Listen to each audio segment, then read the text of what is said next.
മുൻ സീസണിൽ കണ്ടിട്ടുണ്ട്. ഇത് ശരിക്കും ജിൻഡോന്റെ കാര്യത്തിൽ അവിടെ വർക്ക് ആയിട്ടുണ്ടോ? ശരിക്കും അവിടെ ഒരു കൂട്ടം ഉണ്ടാക്കിയ ആള് ജിൻഡോ ചേട്ടനാണ്. അതുകൊണ്ടാ ചോദിച്ചു. അങ്ങനെ ഒരു മുൻവിധിയോട് കൂടി ആൾ അങ്ങനെ ഒറ്റയ്ക്ക് നിന്ന് ജിൻഡോ ചേട്ടനല്ലേ കൂട്ടം കൂടിയത്? ഒറ്റയ്ക്ക് നിന്ന് കളിച്ച ആൾക്കാരല്ലേ ഇപ്പൊ പുറത്തു പോയത്? അല്ല, പലപ്പോഴും ആൾ എന്നുള്ള രീതിയിലേക്ക് അഗേൻസ്റ്റ് ആയിട്ട്. കാരണം പലപ്പോഴും മണ്ടൻ എന്നുള്ള വിളിയൊക്കെ കേട്ട് തുടങ്ങി.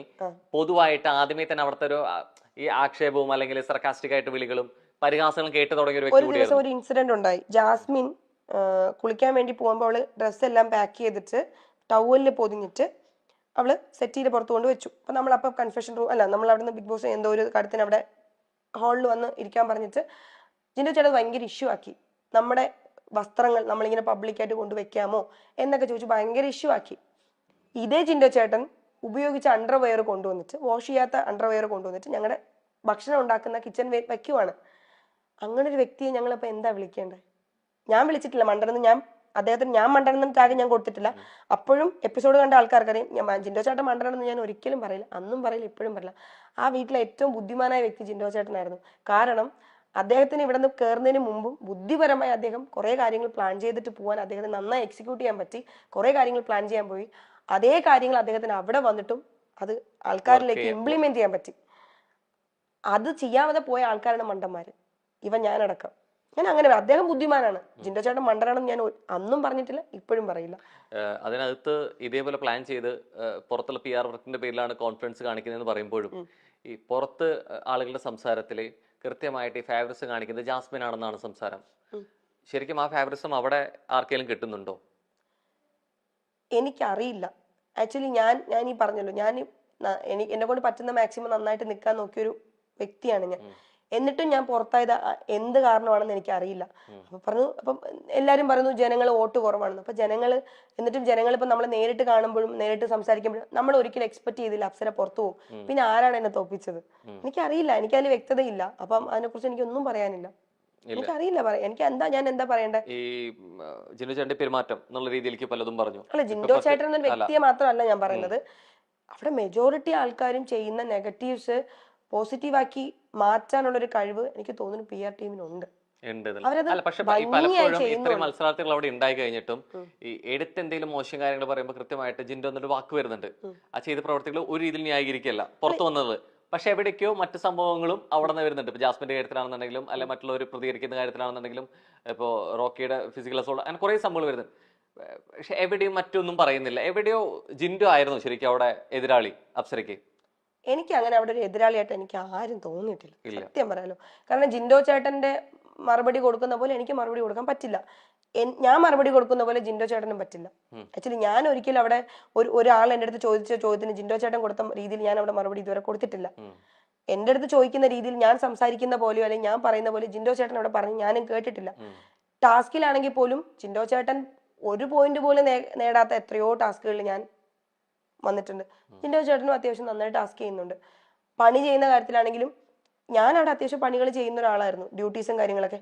ജിൻഡോ ചേട്ടൻ എപ്പോഴാണോ ഏറ്റവും കൂടുതൽ അറ്റൻഷൻ കിട്ടുന്നത് അത് ഹൈലൈറ്റ് ചെയ്യാൻ വേണ്ടിയിട്ട് ജിൻഡോ ചേട്ടൻ ശ്രമിക്കാറുണ്ട്. അപ്പൊ എനിക്ക് ഏത് രീതിയിലാണ് ജിൻഡോ ചേട്ടൻ എതിരാളിയായിട്ട് എനിക്ക് തോന്നിയിട്ടില്ല. പക്ഷെ എതിരാളി ആയിരുന്നു. എവിടാന്ന് വെച്ചാൽ പുറത്ത് വോട്ടിങ്ങിന്റെ കാര്യത്തില് ശക്തമായ എതിരാളിയായിരുന്നു.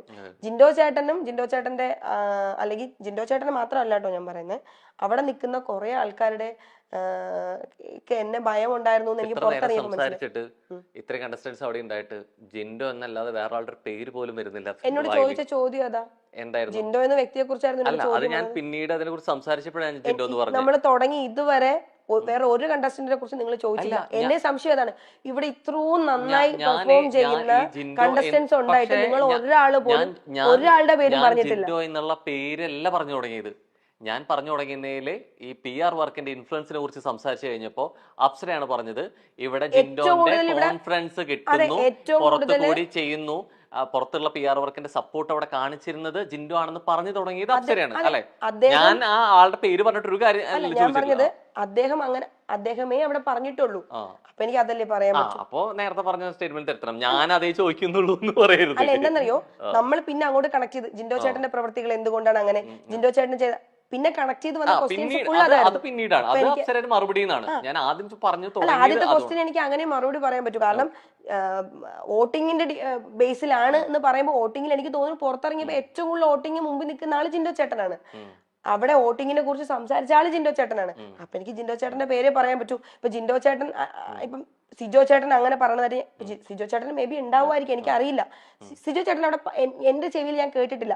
സായി ചേട്ടൻ ഉണ്ടാവുമായിരിക്കാം, സായി ചേട്ടൻ അങ്ങനെ പബ്ലിക്കായിട്ട് പറഞ്ഞ ഞാൻ കേട്ടിട്ടില്ല. ജാസ്മിൻ ഉണ്ടാവുമായിരിക്കാം, ജാസ്മിൻ അങ്ങനെ പറഞ്ഞ ഞാൻ കേട്ടിട്ടില്ല. നന്ദനയ്ക്ക് ഉണ്ടാവുമായിരിക്കാം, നന്ദന പറയണ ഞാൻ കേട്ടിട്ടില്ല. നോറയ്ക്ക് ഉണ്ടാവുമായിരിക്കാം, നോറ പറഞ്ഞ് ഞാൻ കേട്ടില്ല. ഇത് പറഞ്ഞ വ്യക്തി ജിൻഡോ ചേട്ടൻ ആയതുകൊണ്ടാണ് ഞാൻ അദ്ദേഹത്തിന്റെ അദ്ദേഹം തല്ലി ഒരാളെ ഇപ്പൊ ഞാൻ നിങ്ങളെ തല്ലുവാണ്, ഇപ്പൊ ഇവിടെ നിൽക്കുന്ന ബാക്കി ക്രൂ മെമ്പേഴ്സിന്റെ പേര് പറയാൻ പറ്റില്ലല്ലോ, തല്ലി എന്റെ പേരല്ലേ പറയാൻ പറ്റൂ. ജിൻഡോ ചേട്ടനാണ് ആ സ്റ്റേറ്റ്മെന്റ് പറഞ്ഞത്.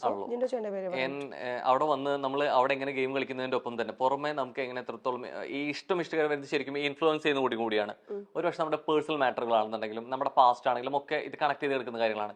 ഒരുപക്ഷെ അതുകൊണ്ടാണ് എന്റെ ചോദ്യത്തിൽ നേരത്തെ വന്നത്. കാരണം പുറമെ എന്നുള്ള പലരുടെ കമന്റ്സിലും വന്ന കാര്യമായിരുന്നു ആൽബിയുടെ പ്രസ്താവന എന്തുകൊണ്ട് അല്ലെങ്കിൽ ശരിയായോ തെറ്റായോ രണ്ട് രീതിയിലും വ്യാഖ്യാനിച്ചിട്ടുണ്ട്. അതുകൊണ്ട് ആ ചോദ്യം വന്നു.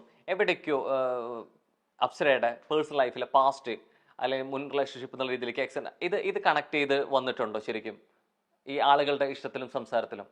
ഇപ്പോൾ ഏറ്റവും ഉദാഹരണം പറയും, ജാസ്മിൻ ഗബ്രിയുടെ വിഷയത്തിൽ ഇത്രത്തോളം വിവാദമായിട്ടുള്ള ഒരു കാര്യം വന്നത് ജാസ്മിൻ കമ്മിറ്റഡ് ആയിരുന്നു എന്നുള്ളതാണ്.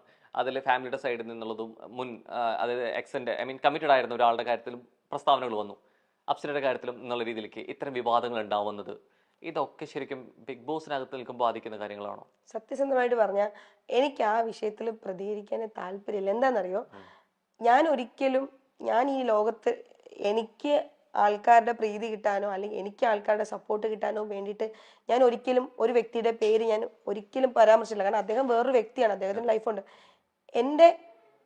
ഞാൻ കടന്നുപോയ ഒരു ലൈഫിൽ ഞാൻ അനുഭവിച്ച കാര്യങ്ങളെ കുറിച്ച് ഞാൻ പറഞ്ഞിട്ടുണ്ട്. അത് ഞാൻ പറഞ്ഞത് അത് സമൂഹത്തിൽ ഒരുപാട് ആൾക്കാർക്ക് അറിയാം, നിങ്ങൾക്കും അറിയാം. ഒരുപാട് പെൺകുട്ടികൾ അനുഭവിക്കുന്നുണ്ട്, ഒരുപാട് പെൺകുട്ടികൾ അനുഭവിച്ച കാര്യമാണ്. അത് കുറെ ആൾക്കാർക്ക് തുറന്നു പറയാൻ മടിയാണ്. എന്താ കാര്യം എന്നറിയോ, ഞാൻ തുറന്നു പറഞ്ഞപ്പോ എനിക്ക് ഓപ്പോസിറ്റ് കിട്ടിയത് എന്താണ്? ഇവർ സ്ത്രീകളടക്കം എനിക്ക് എതിരാണ് സംസാരിച്ചത്.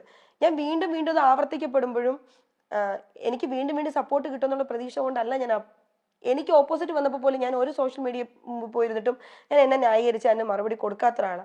കാരണം എന്ന് വെച്ചാൽ എനിക്ക് വ്യക്തമായ ധാരണയുണ്ട് എനിക്ക് ഒരിക്കലും സപ്പോർട്ട് കിട്ടില്ല നമ്മുടെ സമൂഹത്തിൽ നിന്ന്. എന്തുകൊണ്ടാണ് പിന്നെ വീണ്ടും വീണ്ടും അത് പറയുന്ന വ്യക്തികൾക്കെതിരെ മാത്രം അറ്റാക്ക് ഉണ്ടാവുന്നത്? പറയുന്ന വ്യക്തികൾക്ക് എന്ന് പറയുന്നത് എനിക്ക് വ്യക്തമായില്ല, മനസ്സിലായില്ല. ഞാൻ എന്റെ ലൈഫിൽ ഞാൻ കടന്നുപോയ ഒരു മോശം സാഹചര്യത്തെ കുറിച്ച് മാത്രം ഞാൻ പറഞ്ഞു. ഇതിനു മുമ്പ് ഞാൻ ഒരു അവസരത്തിൽ പറഞ്ഞു. അപ്പോഴും ഏറ്റവും കൂടുതൽ അറ്റാക്ക് നേരിട്ട വ്യക്തി ഞാനാണ്. എന്തുകൊണ്ട് ഒരാള് പോലും ആ ചെയ്ത വ്യക്തിക്കെതിരെ സംസാരിച്ചില്ല? അത് കഴിഞ്ഞു. അന്ന് ഞാൻ വന്നിട്ട് അല്ല, ഞാൻ പറഞ്ഞ സ്റ്റേറ്റ്മെന്റിനെ കുറിച്ചിട്ട്. അത് കഴിഞ്ഞിട്ട് ഇപ്പൊ ഞാൻ ബിഗ് ബോസിൽ പോയ സമയത്തും ഞാൻ പറയാൻ ശ്രമിച്ചത് ഇത്രയേ ഉള്ളൂ. ഒരുപാട് അവസരത്തിൽ എന്നെ പോലെ ഞാൻ ഒരുപാട് പെൺകുട്ടികളെ ഞാൻ അനുഭവിച്ചതുപോലെ റെപ്രസെന്റ് ചെയ്ത് ആ പ്ലാറ്റ്ഫോമിൽ പോയൊരു പെൺകുട്ടിയാണ് ഞാൻ. ഒരുപാട് സമയത്ത് തോറ്റുപോയ ഒരാളാണ് ഞാൻ ലൈഫിൽ. കാരണം ഒരുപാട് ആൾക്കാരെ സ്നേഹിച്ചതിന്റെ പേരിൽ, സപ്പോർട്ട് ചെയ്തതിന്റെ പേരിൽ, കൂടെ നിർത്തിയതിന്റെ പേരിൽ, വിശ്വസിച്ചതിന്റെ പേരിൽ തോറ്റുപോയ ഒരാളാണ് ഞാൻ. അന്നും എനിക്ക് ഒറ്റ ലക്ഷ്യമാണ്. എൻ്റെ അമ്മ സത്യമായിട്ട് ഞാൻ പറയാം, ജെന്യൂനായിട്ട് ഞാൻ പറയാം, ഞാൻ ബിഗ് ബോസിൽ പോയ സമയത്ത് എനിക്ക് ഫെയിം ഉണ്ടാക്കണം, എനിക്ക് അങ്ങനെയല്ല, എനിക്ക് ജീവിക്കാൻ വേണ്ടി ഞാൻ എന്തു പണിയെടുക്കാനും തയ്യാറായ ഒരു വ്യക്തിയാണ്. ഞാൻ അങ്ങനെ പോയൊരു ആളാണ്. അവിടെ പോയ സമയത്ത് ഞാൻ പറഞ്ഞ എന്താണ്, നമ്മുടെ ലൈഫിൽ നമുക്ക് ഒരുപാട് പ്രശ്നങ്ങൾ ഇനിയും ഉണ്ടാവും, എനിക്കറിയാം, നമുക്ക് ഉണ്ടാവും പ്രശ്നങ്ങൾ, മരണം വരെ ഉണ്ടാവും. പക്ഷെ ആ പ്രശ്നങ്ങൾ ഞാൻ ഭയങ്കര ഇതായിട്ടുള്ള ഒരാളാണ്. എന്തെങ്കിലും ചെറിയ കാര്യം വരുമ്പോൾ പോലും ഞാൻ പെട്ടെന്ന് എന്നെ എഫക്ട് ചെയ്യും. ഞാൻ ഇമോഷണലി കുറച്ച് ഡൗൺ ആയിട്ടുള്ള ഒരാളാണ്. പക്ഷെ ഞാൻ എപ്പോഴും സ്ട്രോങ് ആവണമെന്നറിയോ, ഞാൻ അവിടെ ഇരുന്ന് പോകത്തില്ല. ഞാൻ അപ്പൊ ചിന്തിക്കുന്നത് എന്താണ്, ഞാൻ ഇവിടെ ഇരുന്നാൽ എനിക്ക് ആരുമില്ല, എനിക്ക് കൊണ്ടുതരാൻ ആരുമില്ല, ഞാൻ കഷ്ടപ്പെട്ടാലേ എനിക്ക് ജീവിക്കാൻ പറ്റുള്ളൂ. ഞാൻ ഇങ്ങനെ ഇരുന്ന എന്നെ പറഞ്ഞ ആൾക്കാർ വിജയിക്കുകയും ഞാൻ തോറ്റു പോവുകയും ചെയ്യും. അങ്ങനെ തോക്കാൻ പാടില്ല, എനിക്ക് ജയിക്കണം, ഞാൻ സ്വപ്നങ്ങളുടെ അടുത്തേക്ക് എനിക്ക് എത്തണം. ഞാൻ കഷ്ടപ്പെടാൻ തയ്യാറാണ്. എന്റെ സ്വപ്നങ്ങൾ അത്ര വലുതായതുകൊണ്ട്, ജീവിതത്തിൽ തോറ്റു കൊടുക്കാൻ പറ്റാത്തതുകൊണ്ട് ഞാൻ വീണ്ടും കഷ്ടപ്പെടാൻ തീരുമാനിച്ചു. ഞാനിത് പെൺകുട്ടികളോട് ഇത് അനുഭവിക്കുന്ന സ്ത്രീകളോട് തുറന്നു പറയാത്ത എത്രയോ സ്ത്രീകളുണ്ട്. ഞാനിത് അവരോട് പറയുന്നത് എല്ലാവരുടെ ലൈഫിലും ഉണ്ടാവും, എന്റെ ലൈഫിലും ഉണ്ടായി. പക്ഷെ അവിടെ നമ്മൾ വീണ് പോവരുത്. നിങ്ങൾ ട്രൈ ചെയ്തോണ്ടേ ഇരിക്കുക. നിങ്ങൾക്ക് പറ്റാത്തൊരു ബന്ധമാണെന്നുണ്ടെങ്കിൽ നിങ്ങൾ അവിടെ കടിച്ചു തൂങ്ങണ്ട. പക്ഷെ ആ ഒരു ബന്ധത്തിൽ നിന്ന് മാറി ശരിക്കും ഈ ആള് തന്നെ വീണ്ടും വന്നിട്ട് സോഷ്യൽ മീഡിയ വന്നിട്ട് ക്ലാരിറ്റിക്കോ പ്രസ്താവനയ്ക്കോ നിൽക്കുന്നത് ഈ അകത്ത വിശേഷങ്ങളും പുറത്ത് നടക്കുന്ന ഈ വിവാദങ്ങൾ കൊണ്ട് കൂടിയല്ലേ? അങ്ങനെ തോന്നില്ലേ? അല്ല, ക്ലിയർ ചെയ്തോട്ടെ. ഞാൻ പറയട്ടെ, ഇപ്പം എപ്പോഴും ഞാനിപ്പോ പറയുമ്പോ എന്നെ ന്യായീകരിച്ചിട്ട് ഞാൻ പറയും, ഇപ്പൊ ഞാൻ ഓപ്പോസിറ്റ് പറയുന്ന വ്യക്തി അദ്ദേഹത്തെ ന്യായീകരിച്ചിട്ടേ പറയുള്ളൂ. പറഞ്ഞോട്ടെ, എനിക്ക് അതില് ഞാൻ ഇനി അത് ക്ലിയർ ചെയ്യാനോ തിരുത്താനോ എന്റെ ഭാഗം ന്യായീകരിച്ച് സംസാരിക്കാൻ ഞാൻ വരുന്നില്ല. ഞാൻ ഇത്രേ പറഞ്ഞോളൂ. അന്നും ഞാൻ പറയുന്നത് ഇത്രയാണ്, നമ്മുടെ ലൈഫിൽ കുറേ പ്രശ്നങ്ങൾ വരും. ഇപ്പൊ ദാമ്പത്യ ജീവിതത്തിലായാലും അല്ലാത്ത ലൈഫിലായാലും നമുക്ക് കുറേ പ്രശ്നങ്ങൾ വരും. അവിടെ നമ്മൾ തളർന്നു പോവാതിരിക്കുക. ഇപ്പൊ നമ്മൾ നമ്മുടെ സങ്കടങ്ങൾ പബ്ലിക്കിൽ വന്നിട്ട് പറഞ്ഞാൽ പോലും ചിലപ്പോൾ നമ്മളെ ആളുകൾ അക്സെപ്റ്റ് ചെയ്യില്ല. നമുക്ക് ഓപ്പോസിറ്റ് ആയിരിക്കും അപ്പോഴും ആൾക്കാർ കൂടുതൽ റിയാക്ട് ചെയ്യുന്നത്. അത് മൈൻഡ് ചെയ്യാതിരിക്കുക. അവര് ഇപ്പം അദ്ദേഹം ഞാൻ അപ്പോഴും പറഞ്ഞതല്ലോ, ഞാനത് അനുഭവിച്ചിട്ടുണ്ട്. അതിനിപ്പോ ഇനി എത്ര വട്ടം ഇല്ല ഇല്ല ഇല്ല ഇല്ല എന്ന് പറഞ്ഞാലും ഞാൻ അന്ന് അനുഭവിച്ചതൊന്നും അത് ഇല്ലാതാവില്ല. അനുഭവത്തിന്റെ ഒപ്പം ഈ അനുഭവിച്ച എക്സ്പീരിയൻസിലോ അല്ലെങ്കിൽ അനുഭവിച്ച പാഠങ്ങളിൽ നിന്നാണോ എവിടേക്ക് ഈ പ്രതികരണ ശേഷി നഷ്ടപ്പെട്ടു എന്ന് തോന്നുന്നുണ്ടോ? എനിക്ക് പ്രതികരണ ശേഷി കൂടി.